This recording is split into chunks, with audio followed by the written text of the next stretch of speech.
to do this to you, you know. I mean, I was scheduled at 9, and I know you want to party. You don't want to listen to a serious speech. But please let me start. I'll try to make it very brief. May I begin by addressing my elders, the chiefs, and the friends of the Stein. And I want to tell you that my name is Nuchi. It means mountain, and it was given to me by Chief Simon Lucas of the Nuchanuth, and I'm proud to wear that name. It's wonderful to see you all here. Your presence gives me strength, and it gives me hope.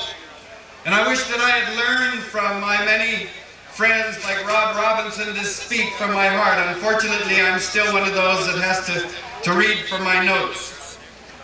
But by your presence here and by the sounds I hear, you are telling the people, not only in British Columbia and Canada, but the world, that the Stein will stay forever. It will never be cut.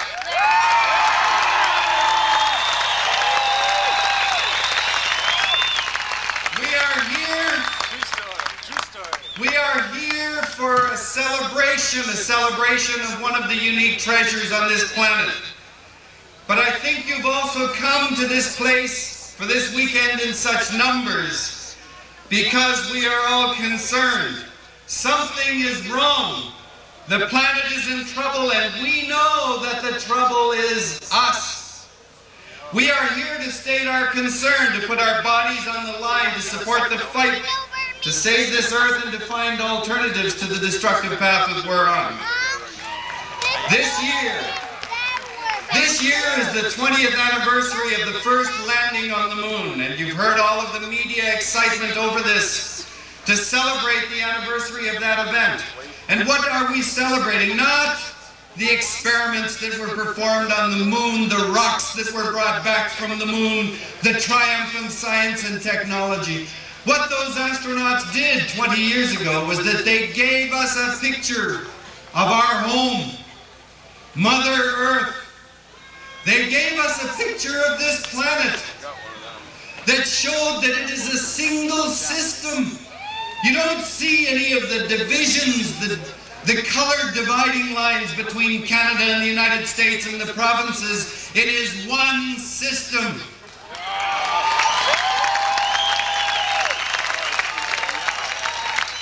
But in the 20 years since those rockets went to the moon, we've had other reminders that we live in the single system.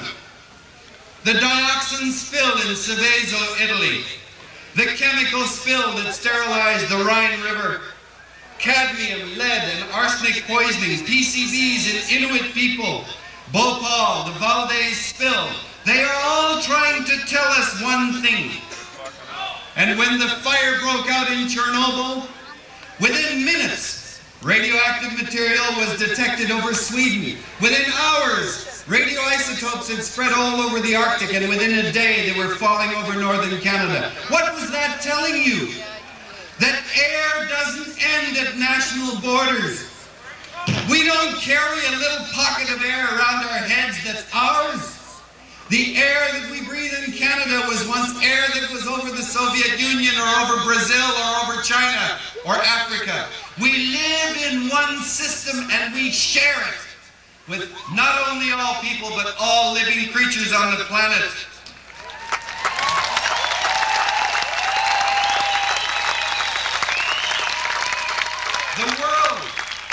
The world isn't infinite, it's finite. The water that we drink here in this valley was once water that was in Russia. It was once water in the Brazilian rainforest. It was once water in the oceans. You all know the cycle of water. It evaporates, becomes clouds, it rains, it runs into the rivers and lakes and oceans, evaporates, it cartwheels around the planet. The water is finite and it's shared by all living organisms, and it's the same with food. What food do you eat for your nutrition that wasn't once a living plant or animal? Nothing. Everything that you eat to keep you alive was once a living plant or animal. We are made up of atoms and molecules that were once a part of life around the planet. We are a compost heap for future life on this earth.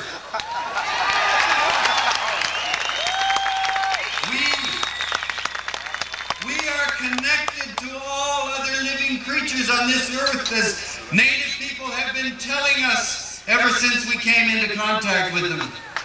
And today, as our astronauts fly into outer space, the pictures they send back to us are horrifying.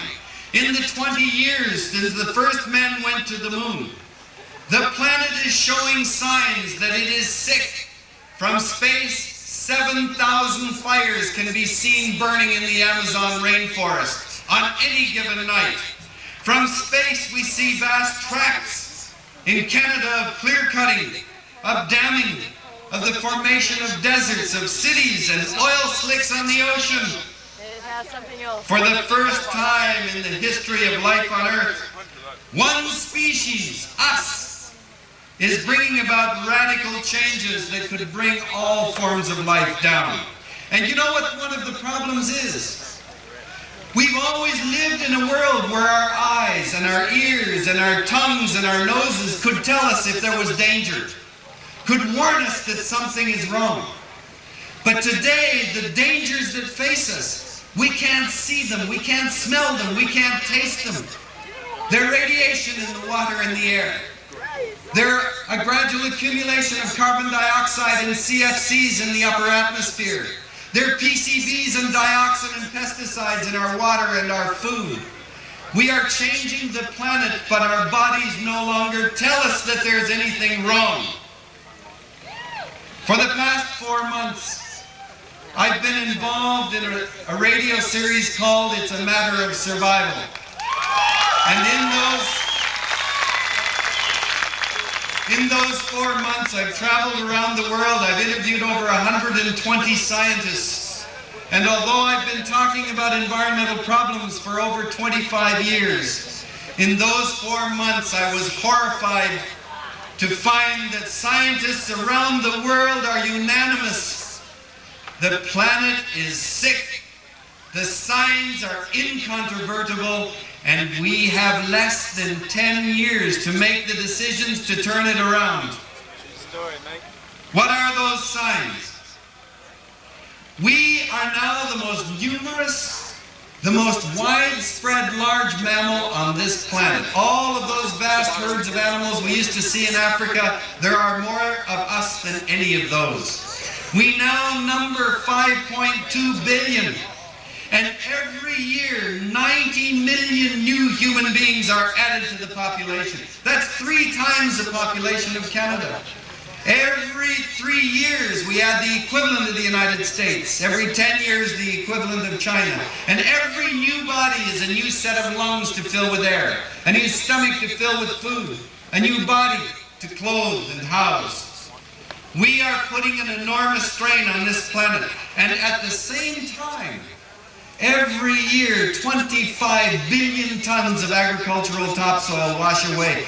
That's the equivalent of the entire wheat growing capacity of Australia being lost every year. Every 10 years, 7% of agricultural food topsoil is lost. Since 1984, total world food production has been dropping every year. At the very time human populations are exploding. That simply cannot go on without a radical crisis. Every second, 1 acre of tropical rainforest disappears forever. And every year, over 20,000 species of plants and animals go down the drain with those rainforests. What do we do? I'll get to that in a minute. Every 5 minutes, 24 hours a day, 365 days a year, a major shipment of toxic chemicals crosses a national border. Much of it to be disposed illicitly in the oceans, on soil, much of it in third world countries like along the West African coast and in Canada. We add to that as well the numerous effects of our numbers and our technology on the atmosphere, the loss of the ozone layer, acidification of the air and greenhouse gases, and you're courting disaster. There is no controversy over greenhouse warming. The only question is how fast and how much is it going to take place. And let me tell you, for those who argue, is it coming or isn't it? I don't think it's surprising that the last year was the hottest summer ever in record.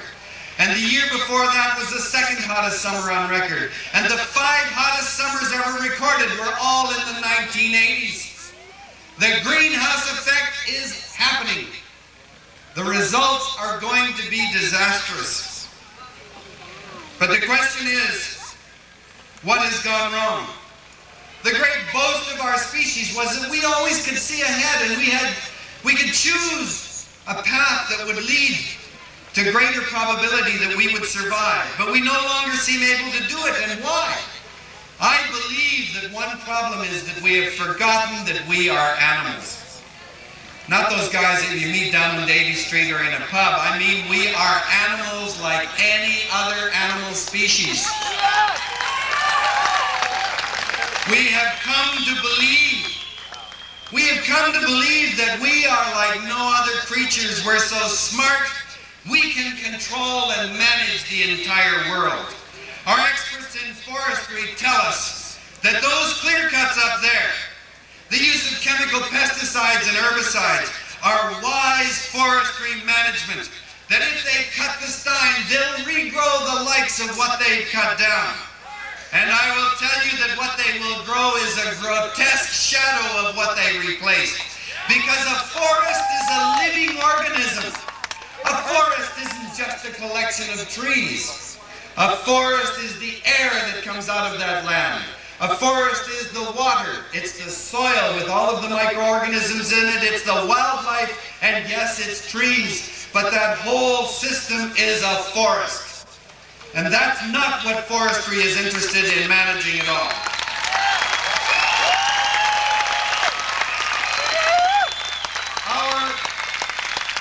Our ignorance and our arrogance is compounded by our overriding concern today with jobs and profit.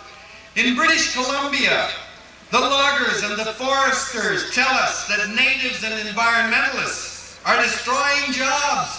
Yet at the very time, the increase that is going on in profits per year, the increase in allowable cuts that's going on, is accompanied by a loss of jobs. Why? It's not the environmentalists and the natives. What it is it's the machines. It's the automation. It's the multinational corporations. It's the companies that are mining the forests. They're hydrating, they're wasting, they're destroying fish and wildlife habitat. They're shipping raw logs out of here in the name of maximizing short-term profit. Those are the enemies of loggers, not environmentalists and natives.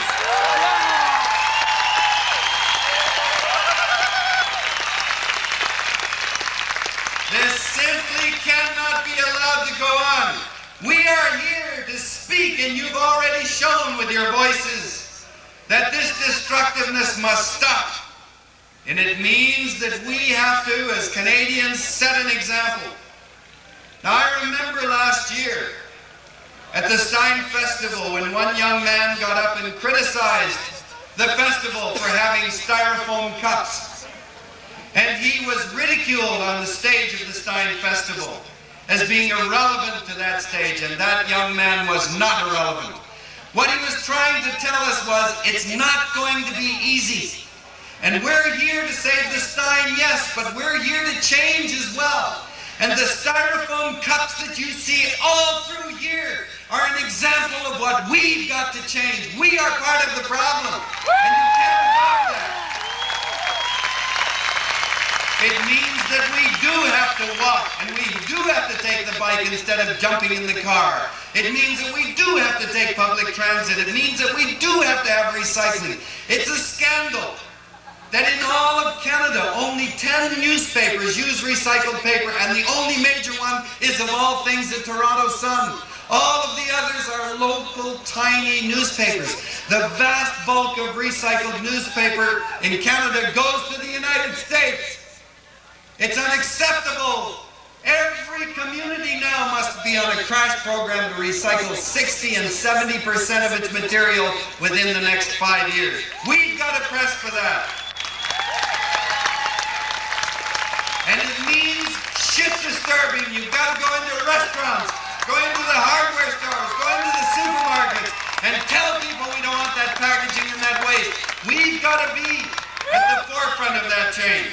It means joining environmental groups, supporting groups with your bodies and your money. It means taking our votes much more seriously. We have to green politics regardless of what party we're talking about. Demand environmental programs. Every candidate for office must be able to articulate an environmental program just as much as he must read and add. And we must demand action, not words, and remember their track record. Don't let them get away with the words. Look at what they do, not what they say. We want leadership and we want action. And you know something? We represent a part of the 20% of the privileged world that's using over 80% of its resources and making out the vast bulk of its toxic materials. And we have to set an example for the 80% of the world that is left with 20%. And yet, you know something? I've heard the word sustainable development used here a lot. But if you hear what Canadian politicians and Canadian business people are saying, you listen. It's not sustainable development. They're talking about sustainable growth. They want to sustain their profits. They don't want to give anything up. And I'm saying, folks, we already got enough. We don't need any more growth. We've got to make do with less. And the reason is that there is 80% of the world out there saying, you guys have made all of this problem. You guys are living high on the hog, and we want what you've got. And don't tell us not to do what you've done. You've created the problem. Now get out of our way. And if we care about this planet, we have to set an example and cut back. We have to help those people, educate them, and pay so that they don't make the same silly mistakes that we have. But you know, we have to ask ourselves some fundamental questions. If you ask any politician today, why did you go in, any politician, why did you go into politics? What does your government want to do? My bet is the overwhelming majority of them will say, we are trying to do everything we can to make sure that Canada has its share of the global economic marketplace. We must have steady growth in the economy every year. Growth has become the very criterion whereby we define progress. If we didn't grow economically, we say we've had a recession. We've had an economic failure. We've got a crisis, a depression. Growth and progress are equated together. But you know something? One thing that Native people taught me right away. Talk to your elders. I'm not talking about Native elders. Talk to your non-Native elders. Talk to anyone who's lived in Canada for longer than 60 or 70 years. And ask them what Canada was like when they were 10 years old. And they will describe a world that is radically different and unrecognizable. They are a living record of the change that's happened in the span of a single human life. And you hear a lot of people say that's the price of progress, and I would say that ain't progress at all. And we better look at that and say, what kind of progress do we want? I think we have a twofold challenge, and I'll just give that to you and I'll quit. I think we have to face the fact that we are the last generation now that has any choice to make about wilderness at all. Biologists estimate at the rate we are going, British Columbia will have no loggable old growth forest within less than 15 years. That around the world, the vast tracts of wilderness will essentially all be gone, but for 4 tracts by the end of this century. They will be in New Guinea, in Borneo. They will be in 1 tract in South America and 1 in Africa, and that's all that's left. In 30 years, there will be no wilderness left anywhere on this planet. We are the last generation that will make those decisions. We have to fight then to save every bit of wilderness that's left as a legacy for our children, as a hedge against our ignorance. The battle is important just to keep the vast history and the biological legacy that resides in that wilderness area. But just as important, if we decide not to touch an area like that, it makes us ask, why did we do it? Why do we value that? Where the heck are we going? We must think about the path that we face in the coming years. But in the long run, we must undergo a fundamental shift in human attitude and spirit. We need a new spiritual vision of our place in the natural world. You know, most of us who are here live in cities and towns. We live in a world that has been managed and created by us. And we newcomers to this rich land, we whose ancestors came here in the last 500 years, are radically disconnected from the earth. We look at land as property, as potential wealth. We buy and we sell and we move away. We dig into the earth, we clear the forests, we dam the waters, and we move on. We need to learn a radically different relationship with the earth and to rediscover our connections with all other living beings. When Ruby Dunstan said at the Stein Festival last year, if you put a road into that valley, if you cut those trees, it would be like taking my people and lining them up and shooting them with a gun. She was telling us something very profound. She was telling us that to Native people, land is not just a commodity you trade in so lightly. That land embodies their history, their culture, their being, their identity, their very purpose. And Gujau, the Haida drummer who drummed me in here tonight, Gujau turned my life around when he said very simply, if you cut the trees in Haida Gwaii, if you kill the fish, if you spoil the rivers, then we Haida people will be just like everybody else. That is a very profound statement of a native perception of where they fit on this planet. And as a parent, I'm concerned with what I'm leaving, my generation is leaving to my children. I have so much I feel that I have to learn from native perspectives. And as we all realize the extent of the environmental crisis, we need desperately, more desperately than ever, that wisdom that comes from indigenous perceptions all around the planet. And now each time we lose one of those pieces of land that belongs to native people, we lose another possible link between us and nature that we need to get over the path that we're on. If you care about this planet, if you worry about your children's future, you must support native land claims with all your strength and all your passion, because there lies our way out of this mess that we're in. If native people win, everyone wins. Thank you.